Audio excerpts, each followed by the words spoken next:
Chapter 18. Remind.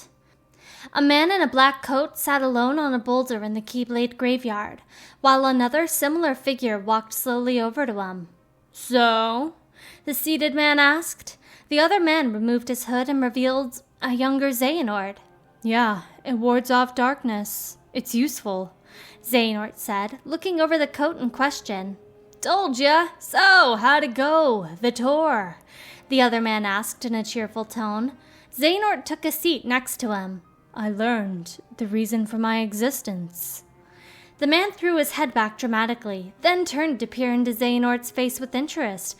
"Oh? Tell me more." Xehanort lowered his gaze and obliged. "All around the world, people live seemingly peaceful lives. They believe themselves to be moral and virtuous, but it's all an act. Darkness lurks in the pit of everyone's heart. Their light is a total farce." The man listened to it all intently. "Sounds like your trip around the world's opened your eyes, but you got a little more than you anticipated. Must have seen a lot of darkness," he commented. Xehanort leaned back and looked up at the sky, which was thick with clouds. "Those who are weak and who desire greater power simply strip the strong of their power and convince themselves they've earned it. That's how people become tainted by darkness. They believe what they want to believe, using hollow reasons as justification. They repeat this cycle, and their darkness grows." "So you're saying the weak feel the need to justify their actions to maintain a sense of self. Can't let that slide?" the man asked. Xehanort remained where he was. "No, it's better they be ruled by darkness." He returned his attention to the other man, then elaborated. "People carry delusions of having power, but it's a lie. They are but sheep pretending to be wolves. Though I admit, I can understand why." "Oh, I never heard that one before. A Keyblade wielder willing to side with the darkness? Why not just let them be until the darkness consumes them?" While the mysterious man seemed unconcerned with the matter either way, Xehanort laced his fingers together and lowered his eyes to the ground, his expression resolute. "Because left alone, the world will fall to chaos. There needs to be order." "You sure about that? Why not just sit back and watch it play out?" the man asked, standing up. Xehanort, however, did not look up as he answered. "Understanding hearts is difficult, more so than the emotions within. I simply realize that it's easy to dismiss what you don't comprehend." All right, the world needs you. I'll grant you that one," the man said, his back to Xehanort. "I don't know what I can do, but I will act. What comes next is too important," Xehanort stated. The man turned around. "I suppose letting false light dictate the future might be a pretty lousy move. So, you can make a change. You have that power. What do you want for the world?" "Power, hey?" Xehanort finally took his eyes off his feet, then said, "Who knows? My training's coming to an end, and the exam's not far off. Maybe I can gain some clarity then." "You're letting the exam decide? Listen to me, the results don't matter. You believe the world needs you. Sounds like you already know where you're headed," the man advised. Xehanort gazed down at his hands. "It's funny. Somehow, I can sense where I'm supposed to go and what I'm supposed to do. Yes, even this coat. There's something familiar about it, as if I'm meant to wear this." No, you'll ditch it soon." The man cut him off before he could say any more, pointing at the coat. "What do you mean?" "I mean that one day you're going to outgrow it." Xehanort couldn't understand what exactly that meant. "How so?" "If you truly possess great power, the darkness can't control you. You won't need a silly old coat to stay safe. In fact, you'll be the one controlling the darkness instead. Me, on the other hand, I'm too much of a scaredy cat to ever take mine off." The man's melodramatic pantomime of fear made it difficult to take his claim seriously. Xehanort did not play along. After all, this wasn't their first time talking together, and the man always behaved this way. "Who are you really? Some kind of fortune teller?" The man looked up at the sky for a moment as he pondered his answer, then turned away and said, Well, I could lie and tell you that's what I am, when I'm actually a brilliant artist, or even a scholar. I could even tell you that I dream of world peace, when I'm actually waiting for its destruction. The truth is what you see with your eyes, not what you hear. So your name? The man spun back around. What did I just... He started to complain, staring at Xehanort beneath his hood. But then... Never mind, I guess there's no harm. My name is... After revealing his name, the man turned away again. I'm a lost master. Lost master. Xehanort repeated softly as the man slowly walked off. May your heart be your guiding key, he said by way of farewell, then vanished. Some 75 years later, back in the Keyblade graveyard, Xehanort, now a Keyblade master and much, much older than before, had closed his eyes and thought. He smiled. The wind danced about him, just as it had that day long ago. What's so funny, old man? Mind sharing with us? The question came from Xigbar, who stood with XIII beside him. I stand here today because of a fated encounter very many years ago, when I was still a young lad. I never learned who he was, and perhaps I never will, but I see now the truth he spoke of. Xehanort's reminiscence earned a derisive snort of laughter from Xigbar. We don't have time for bedtime stories. Without the kid, we're still down a 13th vessel. And as for the other 12, only 3 of us are here right now. Are you absolutely sure the others made their way back to their respective times? At Xigbar's tirade, XIII turned his attention to the 13 stone columns that stood off in the distance. He teleported himself to the top of one, and Master Xehanort and Xigbar soon warped up after him to columns of their own.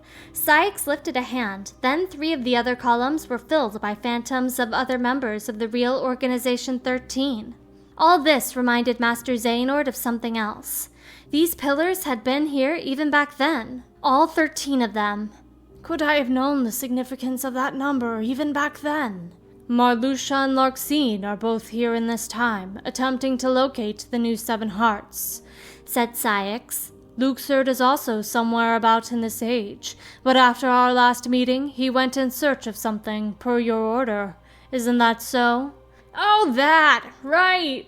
Xigbar shrugged, trying to brush off the prying question. Well, let's just say that what he's doing will benefit us in the long run, but it's really of no importance right this second. Go on. Playing your cards close, as usual, XIII commented, then looked over at Master Xehanort. The old man apparently didn't have anything to say about Xigbar's behavior. All right, the hearts of Ansem, Xemnas, Vanitas, Riku Replica, and young Xehanort returned to where they came from and reassembled once more. Each of them is seeking a guardian of light. Images of all those mentioned except for Riku Replica appeared around Master Xehanort. Xigbar looked them over, then turned to the phantoms on the stone columns again. So the ones who turned human and then back into nobodies are me, you, Luxord, Marluxia, and Larxene. That's 5. The ones from the past transferred into replicas are Ansem, Xemnas, Vanitas, Riku Replica, and the old man's younger self. Then we add the old man in. The total comes up to 11. I think we're still missing 2. Once Xigbar had given a rundown of the state of Organization 13, Master Xehanort took the reins. Now we must discuss why we have assembled here today. My incarnations from past times, vessels into which I transferred my heart, my essence, were destroyed. Thus I was restored to what you see now. For one to completely disappear, their heart and body must be restored to their original form. That is one reason why I contributed my heart into several vessels. And some in Xemnas originated from Terra, or rather his young form, and it too was restored. However, my heart was returned to me, while his is yet lost. I decided to fill this hollow vessel with my heart. Indeed, the very same heart that previously resided in young Terra. An image of Terra Xehanort appeared in front of Xehanort. So that makes 12. Then who do we get to replace the kid? Xigbar wanted to know. 20 replicas were created by Vexen. The first 12 were nothing more than puppets, barely human. The prototype model was the Riku replica, and then number I was made. That leaves us with 6. Ansem, Xemnas, Vanitas, Riku Replica, and young Xehanort's hearts. 5 vessels, 1 left. Vexen and Demix are candidates, but backups at best. The plan for the last replica is to give it a heart that is connected to Sora's. An image of Vexen took form, flanked by Riku Replica and Number I. Xigbar had never seen this second smaller figure before. Connected to Sora? Anyone in mind? The second prototype that was created, Number I. Though erased from memory, it remained in Vexen's records. Its existence is greatly linked to Sora's, and thus could prove to be more than adequate for our needs. All memory of Number I had been erased from the world, and Cyax was no exception.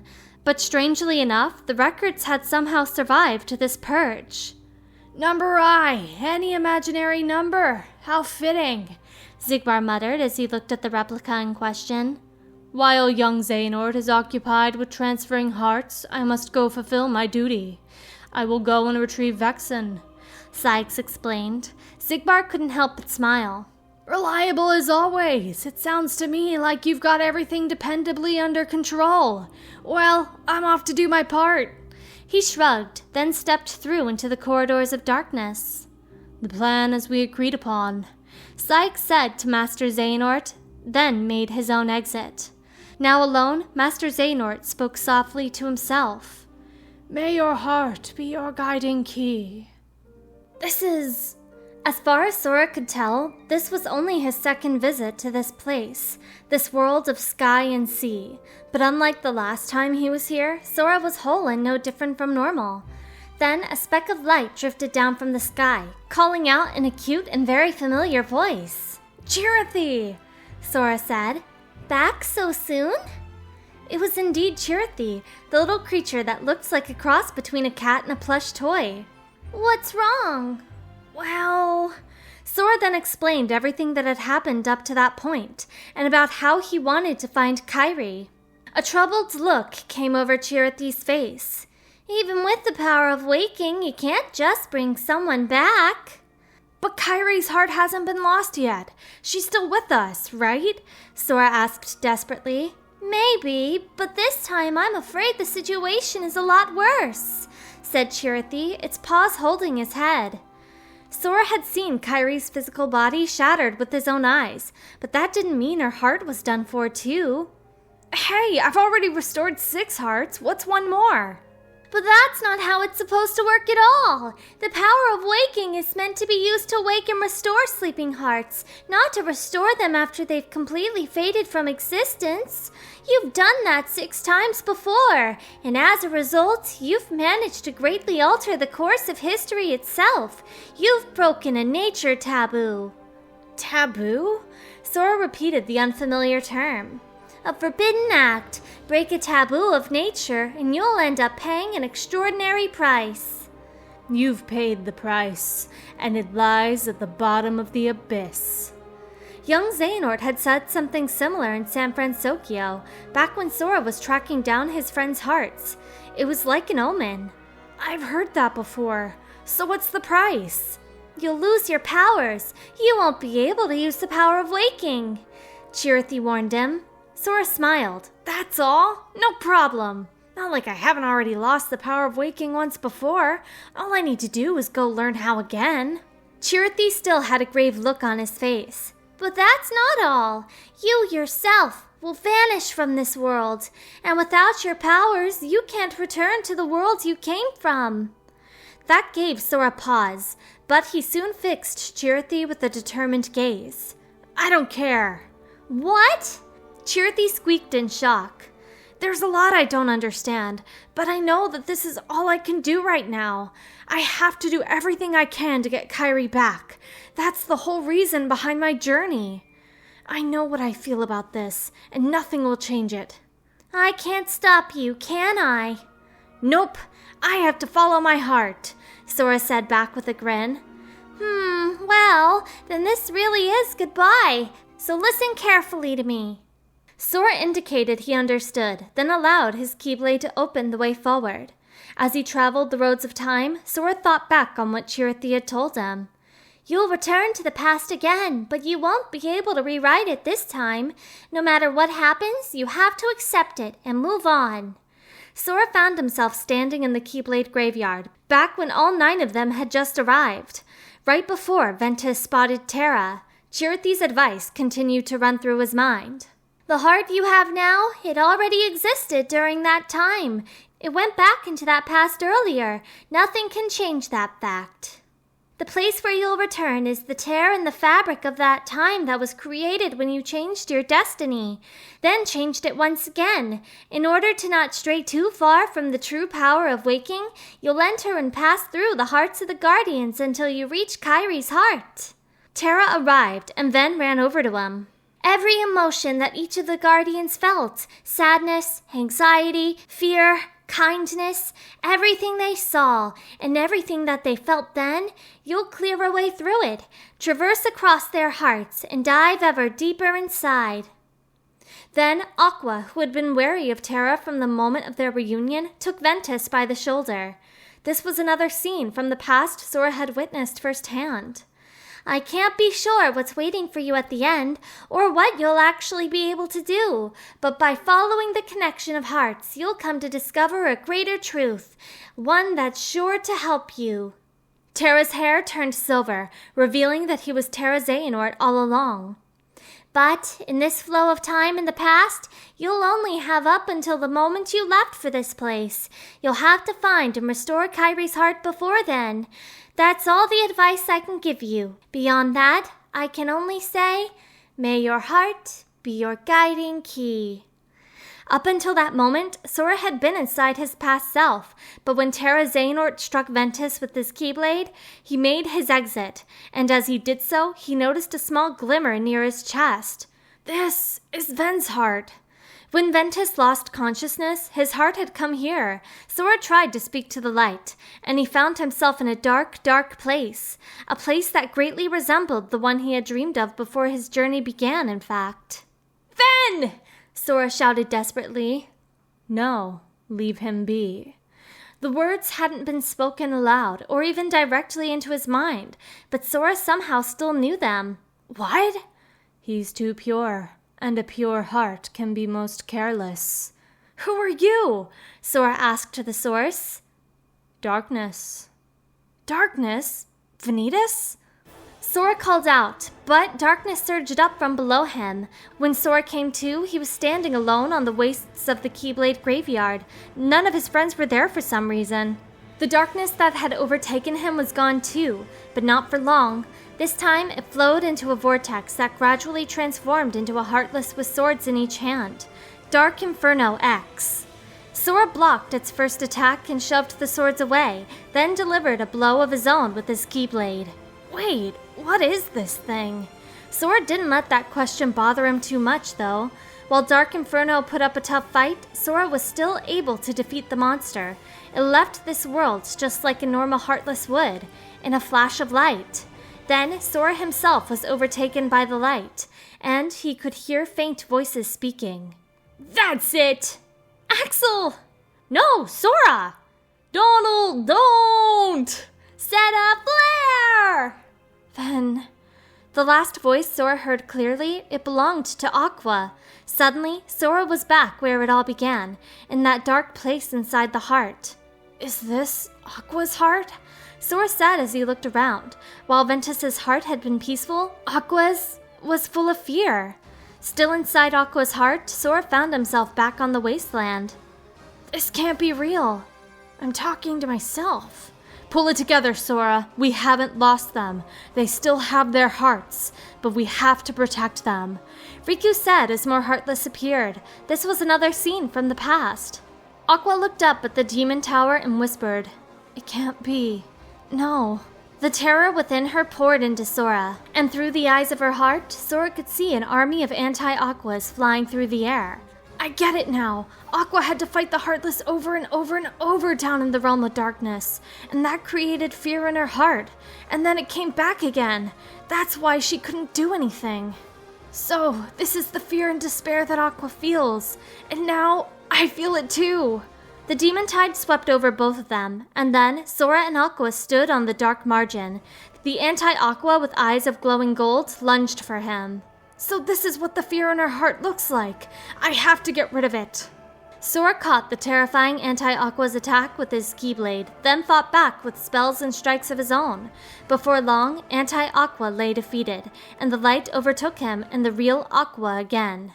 This was when the despair got to me too, when I lost my friends and completely broke down. After this, I met Chirithy and went to go find everyone's hearts. Right? Terra, we found you! Terra, please say you're in there. What gives, Aqua? I know that you're not him. Now let our friend go. Once more, Ventus spotted Terra, or the one he believed was Terra. Oh yeah, I was already back when this happened. But when Sora opened his eyes, all he saw was the same dark space. I know this place, though. This is my heart. Did I pass through the tear? Sora was still wondering what was going on when a light drew near, gentle and peaceful. He soon saw that it was actually a girl. Sora! Naminé? Yes, it was Naminé. What are you doing here? Have you lost yourself like I did? She asked, hovering in Sora's heart. Well, it's a long story, but tell me, why haven't you returned to Kairi's heart yet? Today is the day you all lose. Sora heard Xehanort's declaration from somewhere outside this dark place. The pale light of this realm illuminated both of them as he spoke to Naminé. Because I'm still not able to, but I'm calling out to Terra's heart, and I brought him here. Terra? No, Terra's heart is too steeped in darkness. Instead, I've brought out Terra's most personal and powerful thoughts. This is Terra's sadness, anger, lament. Terra's thoughts? How I've waited for this moment. Beyond the dark place, the lingering will had made its entrance on the field of the Keyblade graveyard. It was the manifestation of those powerful thoughts of Terra's, and Naminé had led it here. The lingering will stopped Terra Xehanort in his tracks. Wretched spirit! Terra Xehanort spat. The lingering will responded by holding out its Keyblade. As long as Master Xehanort resides within you, you're a threat to Aqua and Ven. How noble! You would give your life for theirs. Terra Xehanort sneered. You must be removed from existence, at all costs. The lingering will charged. Terra Xehanort did the same, and the two came together with a vicious clash. As Sora stood beneath the pale light with Naminé, he could hardly stand to just watch.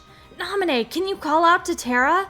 No, his rage is too strong. He won't respond to me, she answered, unable to conceal her own anxiety. No matter who gets hurt, it's bad for Terra, said Sora. Either way, you have to leave. Go to the world of ocean and sky. And you? Sora turned back to Naminé and flashed a grin. I got this. Be gone! Terra Xehanort shouted. In the same instant, the dark figure rose up behind him and seized the lingering will by the head, trying to crush its helmet. That was when Sora returned to the world in a blinding burst of light, and just in time by the look of it. Sora charged in at lightning speed and knocked the dark figure away with enough force to scatter it into mist. How can you be here? Terra Xehanort exclaimed as he regained his balance. Sora smiled. Hey, I can travel to different times too, you know. Did you think you were the only one with that power? You dare! The flippant explanation had Terra Xehanort trembling with rage. He hurled himself at Sora with ferocious speed. Though he wore Terra's body, his moves and skill with the Keyblade were all Xehanort. His Keyblade met Sora's with terrible momentum, enough to drive Sora to one knee. While Terra Xehanort had his attention, the dark figure suddenly rose behind him, taking him in its clutches. Sora was helpless as Terra Xehanort rushed in to deliver what would most certainly be a fatal blow. But then he was shielded from the attack. The fatal blow meant for Sora shattered the lingering will's helmet, and the rest of the armor fell to pieces that vanished in a brilliant burst of light. Terra! Seeing that you have also taken the forbidden path, you too must be ready to make the ultimate sacrifice. Terra Xehanort said with an arrogant smirk, then swung his Keyblade towards Sora, creating a dark wave. Sora withstood the attack, and when it dispersed, there was Terra Xehanort right in front of him. With a laugh, Terra Xehanort struck Sora with his Keyblade and sent him flying back. But as soon as he landed, Sora quickly jumped back up and got right back into the fray. Sora was about to land an attack of his own when the dark figure intervened. Out of the way! Sora fired off a spell, taking the dark figure out of the picture and allowing him to focus on Xehanort. The battle didn't last much longer. Xehanort staggered back, exhausted for the moment, but not entirely. He let out a roar, calling the dark figure forth again to attack Sora. Darkness awaits you! He shouted with rage as the dark figure grabbed Sora and lifted him off the ground. Sora could see the darkness billowing upward from his enemy's body. What happened after that? Oh yeah, we went into that labyrinth, and then we split up. Me and Riku beat Xigbar and Dark Riku, and then I took down Marluxia, Larxene, and Luxord with Mickey.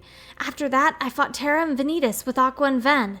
But wait, didn't that thing behind Terra end up saving us? The one I was fighting just a moment ago? I'm pretty sure I lost back there, so why am I here alive now? Sora was slowly sinking down into the water that was terrifyingly dark. What happened to me? I leaped out of Terra's thoughts, and we fought Terra Xehanort together. Sora looked in the direction he was sinking and saw that there was light below. That's it! This is Terra's heart! He must have protected me! Sora slipped into his own heart and went back to Terra, Aqua, and Ventus. He watched as the three of them were united once more, then went off to meet Kairi and Axel. They were facing Xemnas, Cyax, and one other person, a girl he didn't recognize. It's all right! Xion! Sora already knew the name he was going to say there, but he wasn't the one who said it. There was someone else inside him, Roxas. There, inside his heart, Sora encountered Roxas's heart. Roxas's heart, the light it gave off, fluttered away like birds, flying free to go wherever they wanted. He was surrounded by Roxas, Axel, and Xion's most treasured memories. Roxas's voice had made everyone remember again. Sora tried to open a keyhole, but for some reason, it wouldn't appear. Why? Sora, that was Roxas's voice. I need your help. There's something me and my friends have to reclaim. Something that connected our hearts. That's what's binding me to this world. The last key. I need your help to get it back. Got it! I have an idea. Wait for my signal. Sora answered in a firm voice, then set Roxas's heart free with his keyblade. This time, it worked. Sora was returned to his past self, and Roxas had made the journey back with him. Then came the moment Sora had been waiting for throughout the entire fight. Kairi was taken away, right after Roxas came back, I'm sure of it. Roxas, now! Sora swung his keyblade at Xemnas, who parried the attempt and swatted him to one side. That was Roxas, and Xion signaled a leap into action. Cyax tried to intercept them, but Axel stepped in to keep him occupied.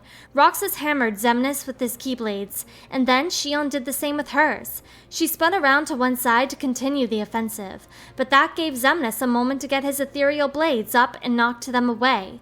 And then Kairi came down from above with her keyblade raised to strike. Xemnas was able to avoid her blistering series of attacks with a quick backstep. Brambles of dark energy emanated from his hands and bound Kairi in place, and when Sora tried to help her, he was entangled too. Now, watch as your friends slowly vanish into nothing, Xemnas said, his eyes on Axel, Roxas, and Xion. These useless pawns must be cleared from the board, he shouted. Cyax rushed at Roxas and the others. Sora hung unconscious in his bonds, but a small orb of light left his body, carrying his heart to Roxas. Looks like we're gonna have to do this the hard way. Come on, Isa, snap out of it! Roxas and Xion ran to engage Cyax at Axel's prompt. After a grueling fight, Axel's flames finally brought the battle with his one-time friend to an end. Roxas, Xion! Axel yelled, and they nodded back. He's got something that belongs to us. The three of them hit Xemnas at once. He clutched his chest, groaning in pain, as something that resembled the letter X emerged from within him. The symbol split into three, with a piece each flying to Roxas, Axel, and Xion. Is this the sigil? Xion asked as she watched the X-shaped light go into her chest. Yeah, that's the mark Xemnas gave us. It's what connected us from the start. It's the foundation of the bond we all share. Axel explained. It was a sigil shared by all three of the former organization members. The mark will disappear along with Xemnas, and that's fine. I just wanted to reclaim it for myself. It's how our bond came to be," Roxas added. This is the connection we needed," said Xion as she looked at her sigil fondly. "That's why I needed Sora's help, so that we could end this battle once and for all," said Roxas as Sora and Kairi's bonds fell away along with the barrier around the battlefield. Sora's heart left Roxas and returned to his own body. "I don't need hearts. I will scatter them to the winds." But only a moment later, Kairi was taken away by Xemnas once again. Then Ceyx fell, and Sora returned to somewhere even deeper within his heart. "I visited the hearts of 5 guardians, Fen, Aqua, Terra, Roxas, and myself. I should be able to find Kairi if I can make it to the other 2. Question is, when's the right moment?"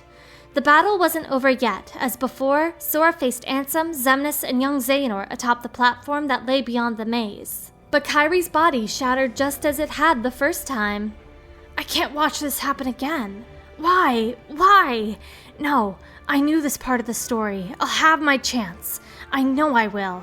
Again, Master Xehanort froze time with a spell, and Kingdom Hearts appeared in the sky. "Sora!" A voice called out to him. "Your Majesty?" "It's me. I'm glad my voice is reaching you." Mickey was speaking to him somehow. "Your Majesty, Kairi's!" "I know, but we can still save her." All the heroes gathered around to discuss the dire situation, while Sora continued to listen to Mickey speak deep inside his heart. "What's happening?" Sora asked the king. "Master Xehanort's got a lot of tricks up his sleeve. Kairi's one of the 7 hearts, which is why he crystallized her, so he can use her as insurance until Kingdom Hearts is opened. She's his last resort." Mickey and Riku explained as they had in the past, telling him about Master Xehanort being a portal. That portal! This was when Xion told Sora something very important. "Kairi will be alright. I can feel it." But that still didn't tell Sora how exactly to get Kairi back. So the final battle ended and Kairi didn't return. Even if I continue to search with my past self, I won't find her. What should I do? Kairi, where are you? Then Sora realized something. He had jumped through Master Xehanort's portal back then. If he was going to find Kairi anywhere, it was probably there. That's it! Sora launched himself into the portal even faster than his past self. He knew what lay ahead of him. It was that city, Scala ad Caelum. Sora arrived just where he thought he would, only before his past self and the others. He headed into the city streets, and before long, he spotted Kairi. When he chased after her, he came upon a pack of nobodies and heartless, one of which was glowing with an inner light. He made sure to catch it. A brilliant crystal rose from the heartless once he defeated it and flew into Sora's palm. I can feel Kairi's heart. Now that he had a piece of her within him, Sora proceeded farther into the city in search of more images of Kairi. All kinds of puzzles and heartless awaited him among its avenues, but one by one, he found the shards of Kairi's heart. Most of them, anyway. Let's see. That's 5. How many more? Sora asked himself. There are 2 more, a voice answered. Sora spun around and found Master Xehanort standing there. Why are you here? Sora called his Keyblade to his hand, but Xehanort merely smiled. I am the one who hid the fragments of Kairi that you seek. Of course I am here. No matter, did you come alone? Yeah. Master Xehanort chuckled. Are you prepared to pay the ultimate price? Enough! It's only 2! I'm saving Kairi! Sora yelled in frustration. Xehanort looked out over the city. Unfortunately, you're a little too late. Oh no! It appears you have failed to retrieve Kairi in the time to come. So here you are, once again, in times already past. However, now that the other you has arrived, you are doomed to repeat the same fate. Master Xehanort laughed at the worry on Sora's face. Whatever can you do? You are nearly out of time. Sora watched his other self approach the city.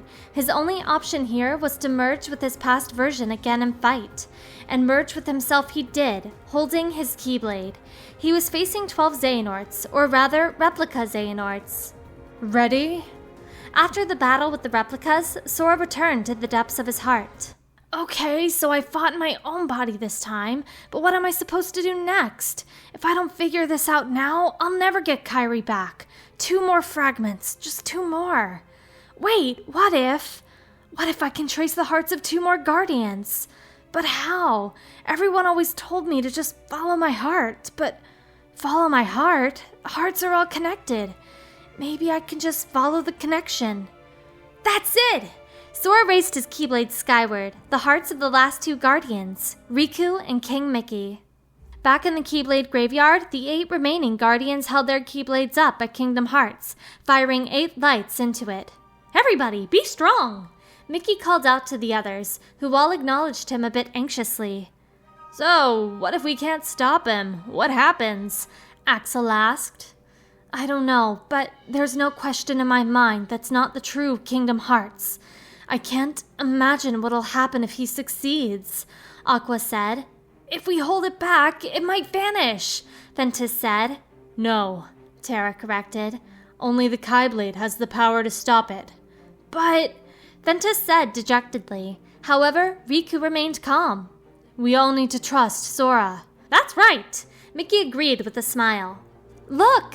Xion said loudly, directing everyone's attention toward the darkening Kingdom Hearts.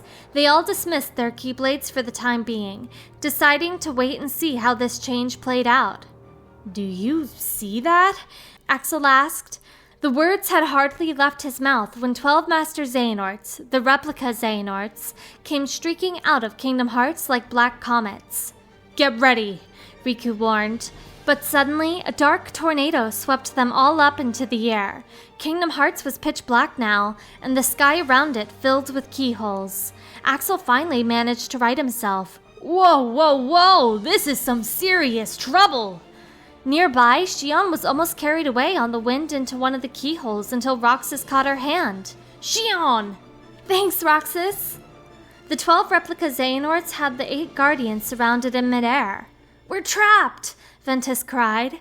Come on, we all have to work together. Terra called out to him. Trust our bond, Aqua added encouragingly. Mickey asked, Riku, are you okay? Yeah, we can do this, Riku answered, and then the battle was underway.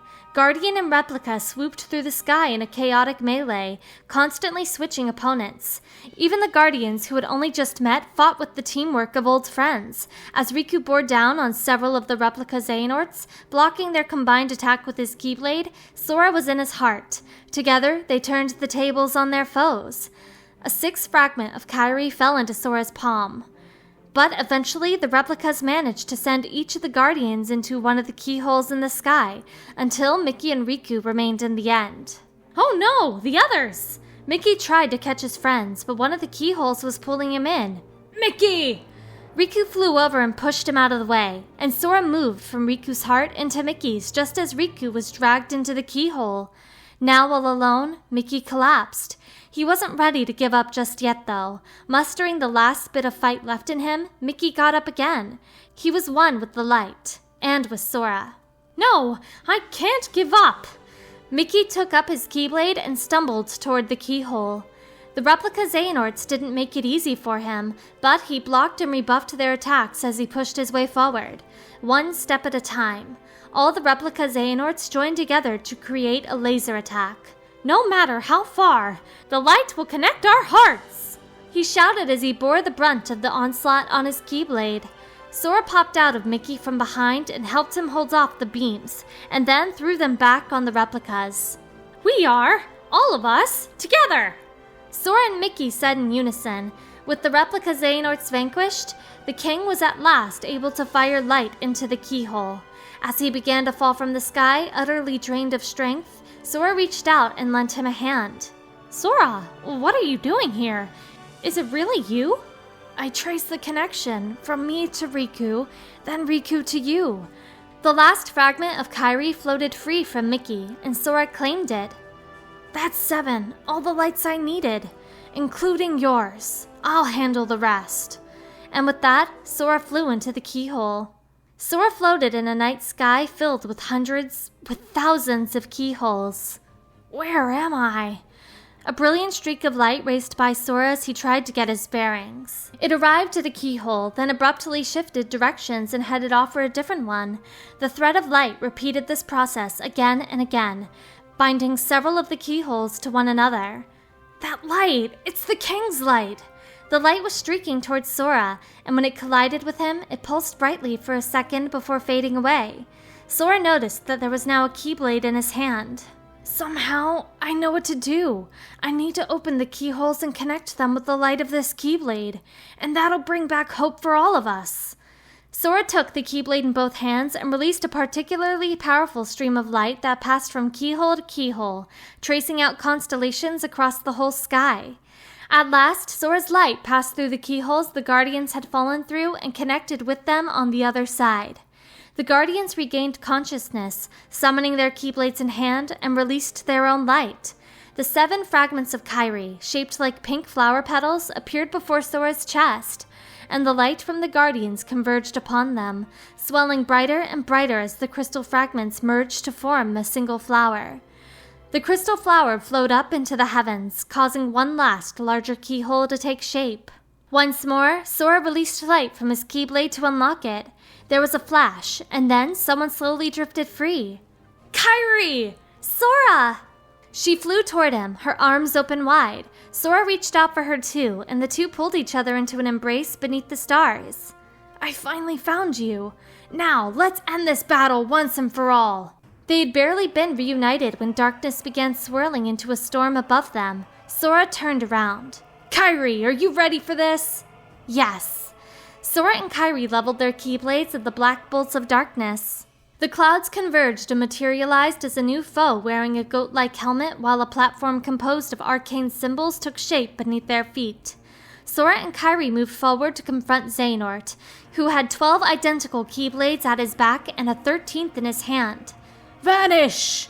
The armored Xehanort roared as he shot down from the sky at the two heroes with his keyblades.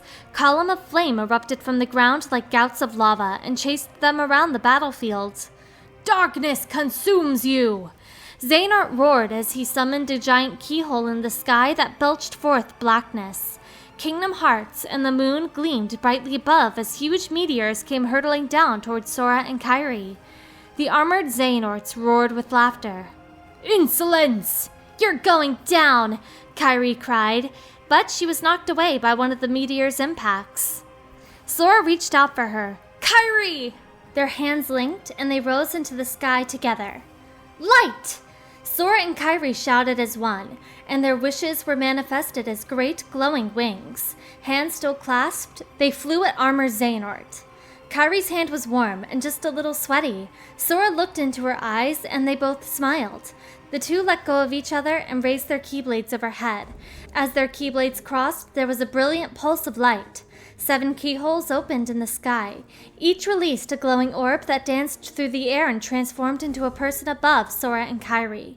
It was the Guardians, Aqua, Terra, Ventus, Roxas, Xion, Axel, and Riku. Riku stepped away from the others as he spotted Mickey falling, wreathed in light, and reached out to grab him. Finally, they were all together again. The assembled Guardians touched down on the platform in the wasteland, and they all held their keyblades aloft. The light each key produced came together to make a blinding beam that flew into armor Xehanort. My friends are my power! Sora shouted. The radiant flood swept over armor Xehanort, leaving no trace of him behind. With the fight now won, Sora and Kairi disappeared in a burst of light. Suddenly, Axel had a realization. Where are Sora and Kairi? They were here. They were, but as long as they're together, they'll be all right. Riku told him with a smile as he looked into the sky. Kingdom Hearts was fading away overhead. Now, let's go follow Sora's heart, said Mickey. A gorgeous circle of symbols like a kaleidoscope appeared in the air, with a giant keyhole at the center. The Guardians, Aqua, Terra, Ventus, Roxas, Axel, Xion, Riku, and Mickey all transformed into orbs of light and flew inside. Their hands linked together, Sora and Kairi landed in the realm of sky and sea. It's so pretty, Kairi whispered as she looked at the shimmering horizon, where the two blues became one. Sora examined the palm of his free left hand. For a brief second, it looked transparent. just as it had when he first visited this world. But then it was back to normal. Sora closed his hand into a fist and turned to the girl next to him. "Kairi, come on! Everyone's waiting." "Okay," she agreed. "We have to go back home. Everyone's waiting." "Oh!" Sora then exclaimed and let go of Kairi's hand. "What's wrong?" "Well, my friend should be here, but... Hey! Chirithy!" Chirithy appeared not from the sky this time, but right next to him. "Whoa!" Sora yelped. "Hey, why didn't you say something?" "I was trying to give you some privacy," a miffed Chirithy retorted. Kairi examined the creature curiously. "Nice to meet you." "Oh, likewise. I'm glad you're okay." Chirithy looked away shyly. "Chirithy, we're heading home," Sora said. "You should come with us." "What?" Chirithy hopped back and shouted. "Take it from me. It's not enough to wait for someone you care about. It's true that hearts are connected wherever you are. If it's impossible to be together, then all you can do is wait. But if it's possible to be together, then that's how it should be." Kairi looked over at Sora quietly as he explained. "Sora," Chirithy murmured. "You know, this is a really beautiful place, but you'd enjoy it so much more with someone you care about. Before, when I was looking around with Kairi, I remembered how important it is to share moments with friends. That's why you're coming with us. I'm taking you to see your friend, Chirithy." Chirithy finally nodded, now on the verge of tears. Sora extended a hand to him. "Okay, let's go!" Light swept over the world and over Sora. Now back in Disney Castle, Mickey, Donald, Goofy, and Jiminy were welcomed home by Minnie and Daisy, and one very excited Pluto. Yen Sid arrived a short time later with Chip and Dale on each shoulder. The fireworks burst in the sky above the castle. Holding hands on one of the battlements, Sora and Kairi watched the display as Chirithy bounced around happily to one side. Next was the Land of Departure, restored to its former glory. Master Ericus's Keyblade, the Master's Defender, had been plunged into the ground with a wreath of flowers hanging from it. Aqua, Terra, and Ventus stood before it, each holding their wayfinders. Chirithy observed from some ways away, slightly nervous, but when Ventus caught sight of him, Chirithy ran over and jumped into his outstretched arms. Aqua and Terra called him back over while Sora and Kairi watched happily. Axel and Roxas watched the sunset from the clock tower in Twilight Town. Neither one of them wore their black coats. Xion arrived and sat down beside them, and she was wearing new clothes too. Soon after, Sykes showed up carrying 4 bars of ice cream. He handed one each to Roxas and Xion, then sat next to Axel. But then Xehanort, Pence, and Olette joined the party. They had brought their own ice cream too. Up a little higher than everyone on the clock tower, Sora and Kairi also enjoyed the Twilight Town specialty as they watched the sunset. The gummy ship cast a shadow on them as it passed overhead. In the laboratory of Radiant Garden, Naminé was sleeping in a white chair while Yenzo looked on. Ansem the Wise and Vexen were busy working on something in front of a monitor. Sora and Kairi were nearby too. Sora pressed his Keyblade to Kairi's chest, and light flowed out of her. Finally, Naminé woke up, and Dylan and Alias led her out of the laboratory. The gummy ship landed outside the castle, and Riku reached out a hand to her as flower petals fluttered through the air. After a moment, the gummy ship took flight. The last stop was the Destiny Islands. Riku, Terra, and Ventus raced one another to the docks while Aqua and Mickey watched them. Elsewhere on the beach, Lee, Aiza, and Roxas tossed a disc back and forth between them. Xion and Naminé were collecting thalassa shells down along the shore. Xehanort, Pence, and Olette built a sandcastle with Donald and Goofy on the beach. Riku looked up for a moment. On the small island across the bridge, Sora and Kairi sat holding hands on the limb of the paopu tree. Mickey, Donald, and Goofy followed Riku's gaze, and soon everyone else was watching the two of them. Sora was saying something to Kairi, and a tear slid down her cheek. And then Sora was gone. Gone as if he had melted away into the sunset. Sora was no longer part of the world.